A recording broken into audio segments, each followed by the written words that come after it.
السلام علیکم، کیسی ہے میری یوٹیوب فیملی؟ امید کرتی ہوں آپ سب لوگ ٹھیک ٹھاک ہوں گے، خوش ہوں گے، اور جو کوئی میرے بہن بھائی پریشان ہیں، بیمار ہیں، اللہ سے دعا ہے اللہ پاک ان کو صحت اور تندرستی عطا فرمائے، آمین۔ آج کی ویڈیو سٹارٹ کرتے ہیں۔ بہت مشکل ہو گیا ہے اور شیطان دن بدن آپ کو نیگیٹیوٹی کی طرف لے جا رہا ہے کہ کیا فائدہ اتنا انتظار اللہ کو پکارنے کا، اگر وہ دعائیں قبول کرتا ہے تو آپ کی یہ دعا کیوں پوری نہیں ہو رہی، کیوں نہیں عطا کر دیتا؟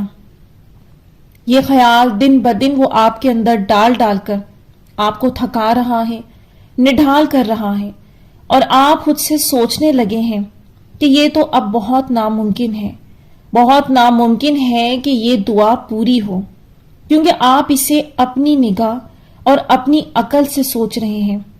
کیونکہ اگر آپ اسی خواہش کو یا اپنے جو بھی معاملات ہیں اسے قرآن کی نگاہ سے دیکھیں گے، جس میں اللہ فرما رہا ہے، اللہ مخاطب ہے انسان سے، تو پھر آپ اپنی زبان میں کبھی بھی ایسے الفاظ لے کر نہیں آئیں گے۔ آپ لوگ سوچتے ہیں کہ وہ دعا تو پوری ہو ہی نہیں رہی، دور دور تک بھی کوئی راستہ نظر نہیں آ رہا، اور آپ کا وجود بالکل ویسے ہونے لگتا ہے جیسے جلتی لکڑیاں خاک بننے لگتی ہیں۔ انسان کہیں کا نہیں رہتا، نہ دل سے نکل رہا ہوتا ہے، نہ راستہ بن رہا ہوتا ہے۔ تو ایسے لوگوں سے مخاطب ہوں میں آج، کیونکہ ایسے لوگوں کو نہ تو کوئی سننے والا ہوتا ہے، نہ سمجھنے والا، اور وہ آہستہ آہستہ ڈوبنے لگتے ہیں، کیونکہ ان کے پاس ان کے کیوں کا جواب ہوتا ہی نہیں ہے، جبکہ یہ ساری کی ساری آزمائش ہوتی ہے کہ نہ دل بدل رہا ہوتا ہے، نہ کچھ عطا ہو رہا ہوتا ہے، کیونکہ کچھ امتحان اتنے سخت ہوتے ہیں کہ ان کے انعام ملنے کی مدت بھی طویل ہوتی ہیں، اور یہ بات عام انسان کی عقل میں سما نہیں سکتی، لیکن اس خواہش کو اللہ نے زندہ رکھا ہے، تو یہ ایک بہت بڑا سائن اور اشارہ ہے۔ اب اس کو سمجھنے کے لیے سورہ ہجر میں ابراہیم علیہ السلام کے معجزے کو دیکھتے ہیں۔ آیت نمبر 51 سے 56 میں اللہ نے فرمایا، اور ان کو ابراہیم کے مہمانوں کا احوال سنا دو۔ جب وہ ابراہیم کے پاس آئے تو سلام کہا، انہوں نے کہا کہ ہمیں تو تم سے ڈر لگتا ہے۔ مہمانوں نے کہا کہ ڈریے نہیں، ہم آپ کو ایک دانشمند لڑکے کی خوشخبری دیتے ہیں۔ بولے کہ جب مجھے بڑھاپے نے آ پکڑا تو تم خوشخبری دینے لگے، اب کاہے کی خوشخبری دیتے ہو؟ انہوں نے کہا، ہم آپ کو سچی خوشخبری دیتے ہیں، آپ مایوس نہ ہوں۔ ابراہیم نے کہا کہ خدا کی رحمت سے میں کیوں مایوس ہونے لگا؟ اس سے مایوس ہونا گمراہوں کا کام ہے۔ یہاں غور کریں اللہ کیا سمجھا رہا ہے۔ کتنے طویل کی مدت کے بعد معجزہ ظاہر ہوا، اور معجزہ بھی کیسا، جو ناممکن سے بھی ناممکن وقت کو پہنچ گیا، جب انسان کا گمان بھی نہ ہو کہ اب کچھ ہو سکتا ہے یا کوئی چانس ہو، لیکن اللہ نے کر دیا، اور اس بات کا ذکر قرآن پاک میں کیا تاکہ ہم لوگ نصیحت پکڑیں، جو خود کو ناممکن کا نام دے کر مایوسی میں دھکیل رہے ہیں۔ اب اس میریکل میں ایک بات غور کرنی ہے کہ پہلے تو ابراہیم علیہ السلام حیران ہوئے خوشخبری سن کر، تو یہاں غور کرنی ہے بات جو اللہ باری پوائنٹ سمجھا رہے ہیں۔ وہ کیا کہ جب فرشتوں نے خوشخبری دی تو ساتھ ہی کہا، آپ مایوس مت ہوئیے گا۔ یہ اصل بات ہے کہ جب آپ دعا کی جرنی میں ہوں، اور وہ بھی ناممکن والی دعا جو آپ کو ناممکن لگتی ہے، ظاہر اللہ کے لیے تو نہیں ہوتی نا ناممکن، اور اس میں اللہ آپ کو سائن بھی دیتے ہیں کہ آپ کی دعائیں قبول ہو گئی ہیں یا اس شے نے مل جانا ہے، لیکن آپ اس کی مدت جانتے نہیں ہیں، اور وہ شاید ہو سکتا ہے تھوڑی طویل ہو، تو وہاں خود کو توکل پر قائم رکھنا ہے، صبر سے ویٹ کرنا ہے۔ تب ہی ابراہیم علیہ السلام نے جواب دیا، خدا کی رحمت سے میں مایوس کیوں ہونے لگا؟ اس سے مایوس ہونا گمراہوں کا کام ہے۔ یہ سب اللہ کس کو بتا رہے ہیں اور کیوں؟ یہ آپ لوگوں نے خود غور کرنا ہے۔ یہ صرف قصے کے طور پر نہیں سنایا جا رہا، یہ جو آپ لوگ لائف کی امپاسبل سچویشن میں کھڑے ہوئے ہیں اور شیطان تھکا رہا ہے، گمراہ کر رہا ہے کہ نہیں ہوا اب تک کچھ آگے بھی نہیں ہوگا، نعوذ باللہ۔ اسی بات سے بچنے کا کہہ رہا ہے اللہ، اور وہی اللہ جو ہمیں ناممکن حالات میں لاتا ہے، پھر کسی نہ کسی ذریعے سے قرآن کی وہ آیات اور معجزات کسی بھی ذریعے سے سامنے لے آتا ہے کہ جس میں اللہ نے ناممکن اسٹیج پر میریکل کیے، تاکہ انسان جان لے کہ جب وہ دعاؤں کی جرنی میں آئے تو پہلے خود کو عقل سے اس بات سے فارغ کر لے کہ رب کے ہاں ممکن اور ناممکن کچھ نہیں ہوتا۔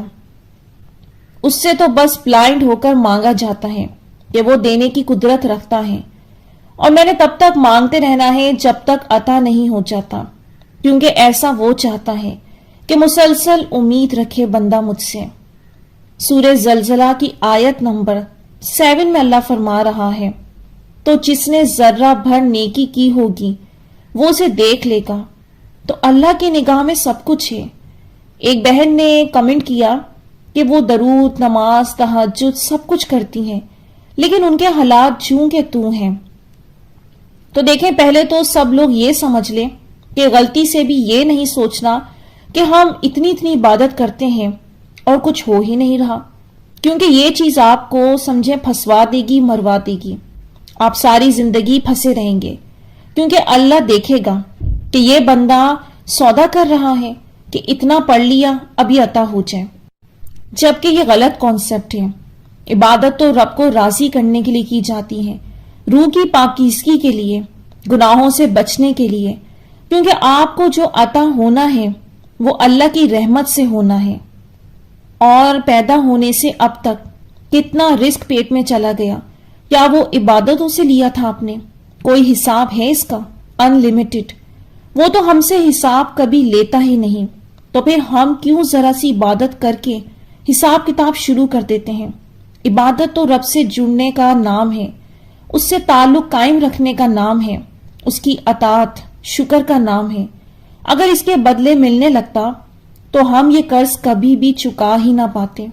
وہ سب کو آزمائش سے نکال دیتا ہے، کیونکہ اس کی ایک مدت فکس ہوتی ہے جو ہمیں صبر اور یقین سے کاٹنی ہوتی ہے۔ اور یہ جو ہمیں اتنی ٹف جرنی میں ڈالا جاتا ہے، بیسیکلی ہمیں ایک مسلسل کام کرنا ہوتا ہے اس سفر میں، اور وہ ہے امید۔ اور یہ اتنا آسان معاملہ نہیں ہوتا۔ روز گرنا، روز اندھیرا دیکھنا، روز دیکھنا کہ آج بھی کوئی معجزہ ظاہر نہیں ہوا، لیکن آپ خود کو اندھے پن سے یہی کہتے رہتے ہیں کہ مدد آئے گی، معجزہ ہوگا، وہ انتظار کروا رہا ہے اور میں انتظار کروں گا۔ تو ساری کوششیں امید کی ہیں، کیونکہ کرنا کرانا اللہ نے ہے۔ انسان کا کام ہے خود کو قائم رکھنا، اللہ کے لیے پازیٹیو رکھنا، کیونکہ جو اللہ نوازتا ہے وہ آزماتا بھی ہے، تاکہ کھڑا کھوٹا سب الگ کرتے، حقیقتوں کو سامنے لے آئے۔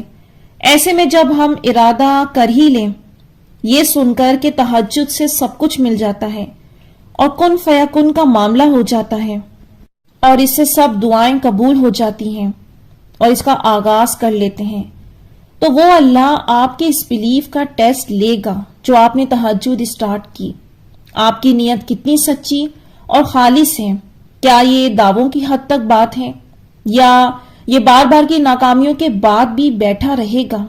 یہاں اکثر بہن بھائی یہ بات بہت زیادہ پوچھتے ہیں کہ آپ ہی سائن بھی مل رہے ہیں، دعائیں بھی ہم خوب کر رہے ہیں، لیکن یہ حالات تو بہت ہی خراب ہو رہے ہیں۔ بیسیکلی یہی وہ چیز ہے جہاں آپ نے خود کو قائم رکھنا ہے۔ اور جانتے ہیں یہ یقین کی آزمائش کیسے ہوتی ہے؟ جب مچھلی کے پیٹ کی مانند اندھیرا ہمارے چاروں طرف سے ہمیں ڈرا رہا ہوتا ہے، جب موت کو اتنے قریب سے دیکھ رہے ہوتے ہیں، اس اندھیرے میں ہمیں اتنی وحشت محسوس ہوتی ہے کہ ہمیں لگتا ہے کہ اب ہم اس سے کبھی نکل نہیں سکتے۔ تب ہوتی ہے اصل میں آزمائش، جب اسباب بھی نظر نہیں آ رہے، پاسبلٹی کے کوئی چانس نہیں ہے، بظاہر سارے حالات ہمارے خلاف ہوتے ہیں۔ تب وہ اللہ دیکھتا ہے کہ میرا بندہ خالص توحید کا اقرار کرتا ہے یا پھر اس کا یقین اسباب پر ہے۔ میرے بندے کو میں زیادہ عزیز ہوں یا زندگی کی آسائشیں؟ میرا بندہ جو مجھ سے یقین اور محبت کا دعویٰ کرتا ہے وہ کتنا سچا ہے؟ تب وہ رب ہم سے بس اتنا چاہتا ہے کہ ہم اپنا معاملہ بہت اندھے یقین کے ساتھ اس کے سپرد کر دیں اور وہ ہمارے یقین کو جتوا کر ہمارا کام بنا دیں۔ وہ فرماتا ہے اپنے رب کے خاطر صبر کرو، اور تہجد میں اٹھ کر تو واقعی وہی لوگ مانگ سکتے ہیں، وہی لوگ اللہ سے جڑ سکتے ہیں جو واقعی توحید پر آ گئے ہیں۔ یہ وہی شخص ہے جو توکل کا دعویٰ کرتا ہے تو ثابت کر کے بھی دکھا رہا ہے، کیونکہ یہ ایسی نماز ہے۔ اتنا آسان معاملہ نہیں جتنا لوگ لے لیتے ہیں، ہر ایک کے بس کی بات نہیں ہوتی، بس وہ رب ہے، اس کی شان ہے، جسے وہ چن لے، جسے وہ راستہ دکھا دے۔ تو یہاں پر میں ویڈیو کا اینڈ کروں گی۔ امید کرتی ہوں آج کی ویڈیو نے آپ لوگوں کو کچھ ہیلپ کی ہوگی، کچھ مدد دی ہوگی۔ تو مجھے دیجیے اجازت، اپنی دعاؤں میں یاد رکھیے گا، کمنٹس میں اپنی رائے کا اظہار ضرور کیجیے گا۔ انشاءاللہ نیکسٹ ویڈیو ملوں گی۔ اللہ حافظ۔